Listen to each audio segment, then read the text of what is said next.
ಆ ಥರದೊಂದು ಗುಣ ಇರೋಂಥ ವ್ಯಕ್ತಿ ಅವರು. ಅದಾದಮೇಲೆ ಬಿಡ್ರಿ, ಇವತ್ತೊಂದು ಹೇಳ್ತೀನಿ, ಇನ್ನೊಂದು ತುಂಬಾ ಹೇಳ್ಬೇಕಿದ್ದನೆಲ್ಲ, ಯಾಕಂದರೆ ಗೊತ್ತಾಗಲ್ಲ ಅಂಥೇಳಿ. ನನ್ನ ಸ್ನೇಹಿತ ಒಬ್ಬ ಮನು ಅಯ್ಯಪ್ಪ ಅಂತಿದ್ದಾನೆ, ಮಡಿಕೇರಿಯಲ್ಲಿ ಯಾವುದೋ ಒಂದು ದೇವಸ್ಥಾನ. ಈಗ ಅವ್ರ ದೇವಸ್ಥಾನದ ವಿಷಯ ಹೇಳಿದಾಗ ನಾನು ಹೇಳೋದು, ನಾವು ಯಾವುದೋ ಒಂದು ಮಂಡ್ಯ ಫಂಕ್ಷನ್ಗೆ ಸುಮಾರು ಜನ ಅವತ್ತು ನಮ್ಮ ಮನೇಲಿ ಎಲ್ಲ ಕಲಾವಿದರು ಎಲ್ಲ ನಾವೆಲ್ಲ ಫ್ರೆಂಡ್ಸ್ ಎಲ್ಲ ಇದ್ವಿ.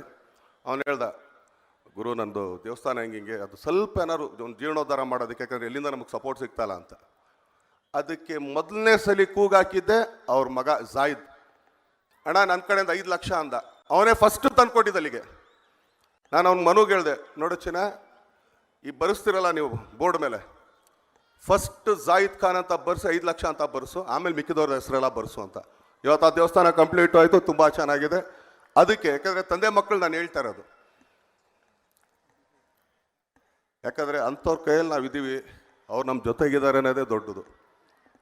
ಸೊ ಇವತ್ತು ಅವ್ರು ಇಲ್ಲಿ ಕರೆದಿದ್ದು ಕೂಡ ಮೊದಲನೇದಾಗ ಅವ್ರಿಗೆ ಬೇಕಾದ್ರೆ ನೆನ್ನೆ ಫೋನ್ ಮಾಡಿ ಇವತ್ತು ಬಾ ಅಂತಿದ್ರು ಬರ್ತಿದ್ದೆ, ಏನೇ ಕೆಲಸ ಇದ್ರೆ. ಯಾಕಂದರೆ ನಾನು ಯಾವುದೇ ಕೆಲಸ ಇದ್ರೂ ಕೂಡ ಒಂದು ಕಾರ್ಯ ಮಾತ್ರ ಅವತ್ತೊಂದು ದಿನ ನಾನು ಎಲ್ಲೂ ಬರೋಲ್ಲ ಅಂತ ಹೇಳ್ತೀನಿ. ಅದು ನಮ್ಮ ತಂದೆ ಕಾರ್ಯ, ವರ್ಷಕ್ಕೊಂದ್ಸಲಿ ಮಾಡೋದು. ಅವತ್ತೊಂದು ದಿನ ಮಾತ್ರ ನಾನು ಯಾರೇ ಕರೆದ್ರು ಬರೋಣ ಅಂತ. ಇವತ್ತಿನ ಕಾರ್ಯ ಇದ್ದಿದ್ರು ಕೂಡ ನಾಳೆ ಮಾಡ್ಕೊಡೋಣ, ಇವತ್ತು ಔಟ್ ಬರೋಣ, ಯಾಕಂದರೆ ಬೈಕ್ ಕರೆದಿರೋದೇ ಫಸ್ಟ್ ಟೈಮ್ ಅಂತ ಅಂದ್ಬಿಟ್ಟು. ಸೊ ಅಂಥ ಒಂದು ಬಾಂಧವ್ಯ ನಂದು ಅವ್ರದ್ದು.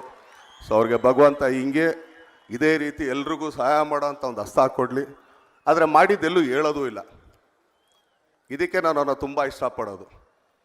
ಸೊ ಆದ್ದರಿಂದ ತಮ್ಮ ಪ್ರೀತಿ ಪ್ರೋತ್ಸಾಹ, ಇಲ್ಲಿ ಅವರು ಉಸ್ತುವಾರಿ ಸಚಿವರಾಗಿದ್ದಾರೆ, ಇಲ್ಲೆಲ್ಲರೂ ಅವರ ಎಲ್ಲ ಶಾಸಕರು ಇದ್ದಾರೆ. ದಯಮಾಡಿ ವಿಜಯನಗರ ಸಾಮ್ರಾಜ್ಯನ ಹಿಂಗೆ ಖುಷಿಯಿಂದ ಹಿಡ್ಕೊಳ್ಳಿ, ಇನ್ನೂ ಇದನ್ನು ಬೆಳೆಸಿ, ಇನ್ನೂ ಹೆಚ್ಚಿಗೆ ಇದಕ್ಕೆ ಪ್ರೋತ್ಸಾಹ ಕೊಡಿ ಅಂತ ಕೇಳ್ಕೊಳ್ತಾ, ಈಗ ನಮ್ಮ ಅರುಣ್ ಸಾಗರ್ ನಮ್ಮ ಕಲಾವಿದಾನೆ, ನನ್ನ ಒಳ್ಳೆ ಸ್ನೇಹಿತಾನೆ, ಒಳ್ಳೆ ಸೆಟ್ ಆಗಿದೆ ಚಿನ್ನ. All the best, God bless you.